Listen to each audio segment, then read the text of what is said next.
कईडा PCM आनुकूल्य जातिर जनक महात्मा गांधी बलिदान दिवस अवसर में सांप्रदायिक सद्भावना दिवस पालित।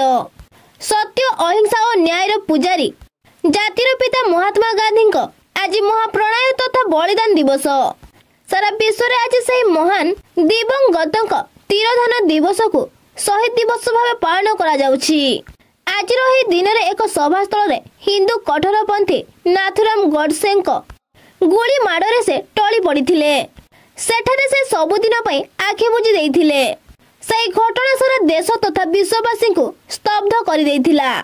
सत्य और अहिंसा को साथी करी इंग्रेज शासन विरोध में दुर्बाद आंदोलन चलाई भारत स्वाधीनता संग्राम मुख्य नायक हो भारत को स्वाधीनतार स्वाद चखाइथिले। सही महान देशभक्ति स्वाधीनता संग्रामी देश मातृका बलिदान देइथिबारु आज दिन में कईडा सीपीएम तरफ कईडा आंचलिक कार्यालय सम्मेलन गृह में सांप्रदायिक सद्भावना दिवस गुरुवार दिन पूर्वाह्न सीपीएम वरिष्ठ नेता प्रभात पंडा सभापतित्व अनुष्ठित हो जाइछि। एथिरे मुख्य अतिथि भावे विधायक लक्ष्मण मुंडा, सम्मानित अतिथि प्राक्तन कांग्रेस विधायक जनार्दन देहुरी, मुख्य वक्ता कईडा डिग्री कॉलेज इतिहास विभाग अध्यापक प्रदीप कुमार पटनायक, सीआरसीसी परिडा सार समेत बहु मान्यगण्य व्यक्ति जगदे महात्मा गांधी फोटोचित्र में पुष्पमाल्य दे गभीर श्रद्धांजलि ज्ञापन करथिले। अतिथिगण कहिथिले भारत एक समाजवादी धर्मनिरपेक्ष गणतांत्रिक राष्ट्र। एहार संविधान समस्त जाति धर्म वर्ण निर्विशेष समस्त को भाईचारा नहीं बंचिबा पई मौलिक अधिकार देछि। किंतु देश वर्तमान सांप्रदायिक जाति जाति और धर्म नाम विभाजित होई एक अशांत भितर गति करुछि। देश स्वाधीनता पई जातिर पिता महात्मा गांधी नेतृत्व में सबु धर्मर लोक एकाठी ब्रिटिश शासन विरोध में लड़ी स्वाधीनता आनिथिले। तेणु समस्ते संविधान को सम्मान देवा सह भाईचारा भातृत्व और बंधुत्व पूर्ण भाव रही देश मातृकार विकास गठन में पदक्षेप नेबा उचित। केही जेमिति संवैधानिक मौलिक अधिकार वंचित न हुंती सेति प्रति ध्यान देबा उचित। परे नेतृवृंद कहिथिले समस्ते खणी खादान कईडा अंचल विकास श्रमिक मानक उन्नति शिल्प प्रतिष्ठा अंचलवासी मौलिक समस्या भूमिहीन को पट्टा राशन कार्ड आवास गृह पानीय जल रास्ता शिक्षा और स्वास्थ्य सेवा उपरे ध्यान दे सेमानक हक पई लड़ी साधारण रास्ता फिटाइबाकू पड़िबो बोली कहिथिले।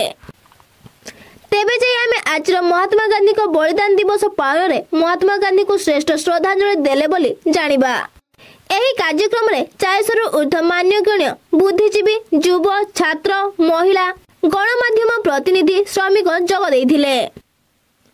समाजसेवी अबक सामल एही सद्भावना दिवस रे समस्त जोग दे सफल करिथिबारु समस्त कृतज्ञता जणाइथिले। कईडारु अखय विश्राम रिपोर्ट अनुध्यान टीवी। कांग्रेस कमिटर सभापति एवं बणई मिनराल्स एंड वर्कर्स यूनियन सभापति जातिर जनक महात्मा गांधी को आज बलिदान दिवस जो सभा होता कौन कहे देखो आपण मैंने समस्ते जानती जातिर पिता महात्मा गांधी आज जो शहीद दिवस होती जनवरी मास 30 तारीख दिन यही शहीद दिवस को आज सारा भारत वर्ष में सरकारी ऑफिस कहतु विद्यालय कहतु बेसरकारी ऑफिस कहतु विभिन्न अनुष्ठान मानक आज शहीद दिवस पालन करा जाउछि। महात्मा गांधीर जो आदर्श नीति अहिंसा को स्मरण करी ताकू सबुदिन केमिति रहिबो एवं महात्मा गांधी से सबुदिन अमर ही रहिबे से दिगरे लोक मानकु समस्त को सचेतन करवाई जानापी यही सभा जो आयोजन कर सभा जो मैंने आयोजन कर विशेष धन्यवाद देवी। आपण मान तो जानते 1947 मसीह आम भारत वर्ष को इंग्रेज माने शासन करुले से शासन करने ईस्ट इंडिया लुटा कम आस्ते आस्ते आम भारत वर्षर युवक मान से कंपनी चाकरी देले एवं गुड़ी बारद କରି ତାଙ୍କୁ ଶିଖେଇଲେ। ସେ ଆସ୍ତେ ଆସ୍ତେ ଆମ ଭାରତବର୍ଷକୁ କେମିତି ଅକ୍ତିଆରକୁ ନେବେ, ତାଙ୍କ ହାତକୁ ଅକ୍ତିଆର ନେବେ। ସେମାନେ ନେଇଗଲା ପରେ ଭାରତବର୍ଷରେ ସେ ଇଂରେଜମାନେ ଶାସନ କରୁଥିଲେ।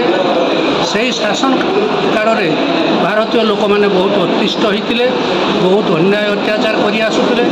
ତେଣୁ ପୂଜ୍ୟ ପିତା ମହାତ୍ମା ଗାନ୍ଧୀ ଯେତେବେଳେ ତାଙ୍କର ପାଠପଢ଼ା ସରିଲା, ଓକିଲାତି ପାଠ ମଧ୍ୟ ସରିଲା, ତେଣୁ ସେ ତାଙ୍କର ନେତୃତ୍ୱରେ ସେ ବିଲାତରେ ଓକିଲାତି କାମ କରୁଥିଲେ। ଆମ ଭାରତୀୟ ଲୋକମାନଙ୍କୁ କିପରି ନ୍ୟାୟ ଦେଇପାରିବ, ତାଙ୍କୁ ଯେଉଁ ଅନ୍ୟାୟ ଅତ୍ୟାଚାର କରୁଛନ୍ତି କେମିତି କରିପାରିବେ ନାହିଁ, ସେଥିପାଇଁ ଚେଷ୍ଟା କଲେ।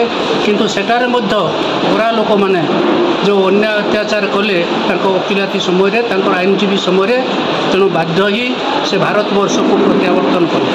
ପ୍ରତ୍ୟାବର୍ତ୍ତନ କଲା ପରେ ଭାରତୀୟ ଯେତେ ଆମର ବୁଦ୍ଧିଜୀବୀ, ବିଦ୍ୟାର୍ଥୀ ଏବଂ ସମସ୍ତ ମାନ୍ୟଗଣ୍ୟ ନେତାମାନଙ୍କୁ ଏକତ୍ରିତ କରି ଭାରତକୁ ସ୍ୱାଧୀନ କରିବା କିପରି ସେ ବାବଦରେ ସମସ୍ତଙ୍କୁ ସଚେତନ କଲେ ଏବଂ ପ୍ରତ୍ୟେକ ରାଜ୍ୟକୁ ସେ ବୁଲି ବୁଲି ପ୍ରଚାର କଲେ। ଯେମିତି ଭାରତବର୍ଷ କେମିତି କ'ଣ କରାଯିବ, ଇଂରେଜର ଯେଉଁ ତାଙ୍କର ଯେଉଁ ଜିନିଷ ଦେଉଥିଲେ ତାକୁ ବିଦେଶୀ ଜିନିଷ କେମିତି ବର୍ଜନ କରାଯିବ, ସ୍ୱଦେଶୀ ଜିନିଷ କେମିତି ଆମେ ଗ୍ରହଣ କରିବା, ସେଥିପାଇଁ ବହୁତ ଚେଷ୍ଟା କରି ଯାହା ହଉ ଭାରତକୁ ସେ ସ୍ୱାଧୀନ କରିଥିଲେ। ସେ ଜଣେ ମହାନ ପୁରୁଷ ତ ନୁହେଁ, ସେ ଜଣେ ଆମର ଭଗବାନ କହିଲେ ଅତ୍ୟୁକ୍ତି ହେବ ନାହିଁ। ସେ ଆମମାନଙ୍କୁ ସ୍ୱାଧୀନତା ଦେଇଛନ୍ତି। ସେଇଥିପାଇଁ ଆଜି ଏ ଶହୀଦ ଦିବସ ତାଙ୍କର ପାଳନ କରାଗଲା ଏବଂ ଶହୀଦ ଦିବସରେ ବହୁତ ଲୋକ ବି ଉପସ୍ଥିତ ହୋଇଛନ୍ତି। ସମସ୍ତେ ଏ ଯେଉଁ ସ୍ୱାଧୀନତା କେମିତି ହେଲା ସେଟା ଜାଣିବା ପାଇଁ ସମସ୍ତଙ୍କୁ ଏକଜୁଟ କରାହେଇକରି ଏ କାର୍ଯ୍ୟକାରୀ।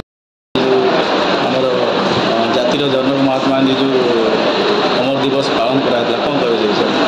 ଆପଣମାନେ ଜାଣିଛନ୍ତି ଇଂରେଜ ସମୟରେ ମହାତ୍ମା ଗାନ୍ଧୀ ଅହିଂସା ଆନ୍ଦୋଳନ ମାଧ୍ୟମରେ ଭାରତକୁ ସ୍ୱାଧୀନ ଦେଲେ। ମହାତ୍ମା ଗାନ୍ଧୀକୁ ଇଂରେଜମାନେ କିଛି ବି ମଧ୍ୟ କରିପାରିଲେନି। ତାଙ୍କର ମହାତ୍ମା ଗାନ୍ଧୀକୁ ବହୁତ ଭୟ ଥିଲା। ଭାରତ ସ୍ୱାଧୀନ ହେଲା ପରେ 1948 ମସିହା ଜାନୁଆରୀ 30 ତାରିଖରେ ତାଙ୍କୁ ଆମ ଭାରତର ଲୋକମାନେ ତାକୁ ଯେଉଁଭଳି ଭାବରେ ହତ୍ୟା କରିଛନ୍ତି ଗୁଳି ଫୁଟେଇ, ସେ କେଉଁମାନେ ମାରିଲେ, କାହିଁକି ମାରିଲେ, ତାଙ୍କର ଉଦ୍ଦେଶ୍ୟ କ'ଣ, ସେହି ବିଷୟରେ ଆଜି ତାଙ୍କ ଶହୀଦ ଦିବସ ପାଳନ କରିବା ସମୟରେ ଆଲୋଚନା ହୋଇଥିଲା। ଏବଂ ତାଙ୍କର ଯେଉଁ ସାମ୍ପ୍ରଦାୟିକ ସଦ୍ଭାବନା ଥିଲା, ସବୁ ଜାତି ଧର୍ମ ବର୍ଣ୍ଣର ଲୋକମାନଙ୍କୁ ଏକ କରିବା ପାଇଁ, ସେ ବିଷୟରେ ସଚେତନ ସୃଷ୍ଟି କରିବା ଏବଂ ଗାନ୍ଧୀଙ୍କର ଶହୀଦ ଦିବସ ପାଳନ ହେଉଛି ଆମର ମୁଖ୍ୟ ଉଦ୍ଦେଶ୍ୟ। ଅମର ଦିବସ ଯେଉଁ ଜାତିର ପିତା ମହାତ୍ମା ଗାନ୍ଧୀଙ୍କ ଏତେ ବଡ଼ ସଭା କରାଯାଇଛି, ସେ ବିଷୟରେ କ'ଣ କହିବେ?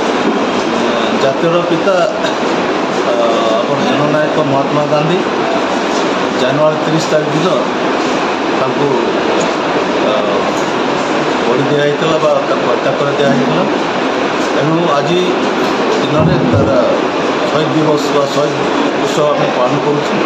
ବିଶେଷ କରି ମହାତ୍ମା ଗାନ୍ଧୀ ଯେଉଁ ଦେଶକୁ ସ୍ୱାଧୀନତା ଆଣିଥିଲେ, ତାଙ୍କର ଯେଉଁ ଅହିଂସା ନୀତି ଥିଲା, ତାଙ୍କର ଯେଉଁ ସତ୍ୟପଥ ଥିଲା ଆଉ ତାଙ୍କର ନୀତି ଯେଉଁ ଥିଲା, ତାକୁ ଲୋଚନକୁ ଆଣିବା ପାଇଁ ଏବଂ କେଉଁମାନେ ତାକୁ ହତ୍ୟା କରିଥିଲେ, ହତ୍ୟା କରିବା ପଛରେ କ'ଣ କାହାଣୀ ଅଛି, ତାର ଉଦ୍ଦେଶ୍ୟ କ'ଣ, ଏ ସମ୍ବନ୍ଧରେ ଜନସାଧାରଣଙ୍କୁ ଅବଗତ କରିବା ପାଇଁ ଏବଂ ତାଙ୍କର ଅହିଂସା ନୀତି, ତାଙ୍କର ଯେଉଁ ବାଣୀ ଥିଲା, ତାର ଚିନ୍ତାଧାରାରେ ଜନତାଙ୍କୁ ଉଦ୍ବୁଦ୍ଧ କରିବା ପାଇଁ, ଦେଶର ସୁରକ୍ଷା, ଦେଶରେ ଜନସାଧାରଣ ଭଲ ରହିବେ ସେ ପ୍ରତି ଆଗ୍ରହ ଜାଗ୍ରତ କରିବା ପାଇଁ ଏବଂ ବର୍ତ୍ତମାନର ଯେଉଁ ଶାସନ ଚାଲିଛି, ଏ ଶାସନରେ ଯେଉଁ ଯାହା ସବୁ ବିପଦ ଆସୁଛି, ଏସବୁ ଜିନିଷକୁ ସବୁ କଥାକୁ ଲୋକଲୋଚନକୁ ଆଣିବା ପାଇଁ, ଲୋକଙ୍କୁ ଜଣାଇବା ପାଇଁ ଆମେ ମହାତ୍ମା ଗାନ୍ଧୀଙ୍କ ଶହୀଦ ଦିବସରେ ଆଜି ମାନେ